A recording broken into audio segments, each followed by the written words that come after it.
PR গণভোটের নামে এসব অযৌক্তিক দাবিগুলো তুলে কিছু দল নির্বাচনকে বিলম্বিত করার ষড়যন্ত্র করছে বলে দাবি করেছেন কেন্দ্রীয় বিএনপির ভাইস চেয়ারম্যান বরকতুল্লাহ বুলু। রবিবার দিনব্যাপী তার নির্বাচনী এলাকা নোয়াখালী ৩ বেগমগঞ্জের আলাইয়াপুর ইউনিয়নে গণসংযোগ শেষে কথা বলেন তিনি এ সময় আরও বলেন, প্রধান উপদেষ্টাও বলেছেন যে কোনো অবস্থায় আগামী বছর ফেব্রুয়ারি মাসে নির্বাচন হবে এবং ডিসেম্বর মাসে তফসিল ঘোষণা করা হবে।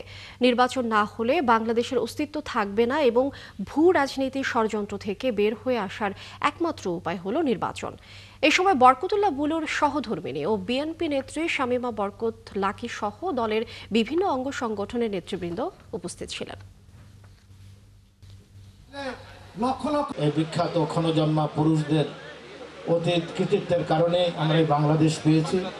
জিয়াউর রহমান স্বাধীনতার ঘোষণা দিয়েছেন, প্রেক্ষাপটটি রচনা করেছেন সিরাজুল আলম খান, আসাম আব্দুর রব, আফাউ মাহবুল্লাহ, ডক্টর আফতাবউদ্দিন, ডক্টর মাহবুল্লাহ, মাহফুজুল্লাহ, শহীদুল্লাহ কায়সার, জয়রান। এরা যদি প্রেক্ষাপটটি তৈরি না করতেন তাহলে জিয়াউর রহমান স্বাধীনতার ঘোষণা দিয়েছেন। এই প্রেক্ষাপটের নেপথ্যের নায়ক হলেন ওনারা।